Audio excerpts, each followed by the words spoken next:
Matul il-lejl ta' bejn il-ġimgħa u s-sibt Malta ntlaqtet minn fenomenu naturali. Għal-ħabta ta' 2:30 ta' filgħodu diversi postijiet fuq ix-xaqliba tal-lvant tal-pajjiż intlaqtu minn dan il-fenomenu fejn f'mument il-livell tal-baħar ola sal-art u kawża mewġ mhux tas-soltu. Dan irriżulta sabiex saħansitra xi vetturi inġarru l-baħar. Fost il-postijiet milquta kien hemm ix-xemxija u marsa skala. Dan il-fenomenu magħruf bħala milawba aktar ġie kkawżat minħabba bidla drastika momentarja fil-pressjoni tal-baħar. F'kollegament telefoniku sjat wara, il-professur Alan Dejdun li huwa d-direttur tal-Istitut Oċeaniku Internazzjonali spjeganna l-oriġini wara l-kelma milawba u r-raġuni għaliex isseħħ.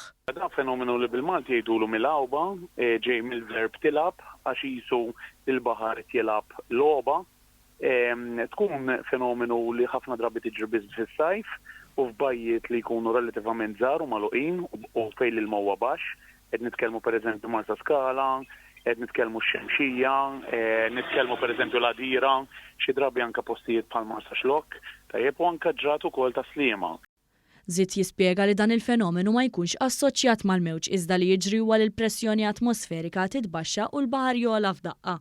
Fejn f'daqqa waħda l-perjodu qasir, jiġri nitkellmu ħafna drabi 20 minuta u nofsija l-iktar, il-baħar il-livell tal-baħar daqqa waħda jola.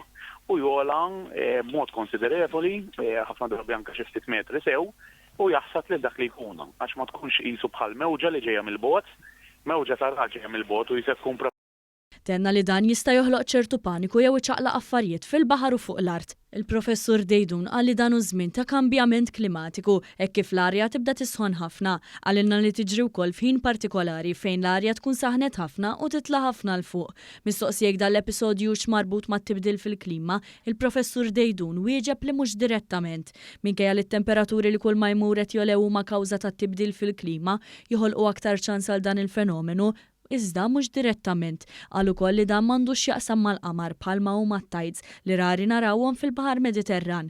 Ta' eżempju b'Lampedusa li turixxu bejn Mejju u Lulju dan il-fenomenu u popolari ħafna.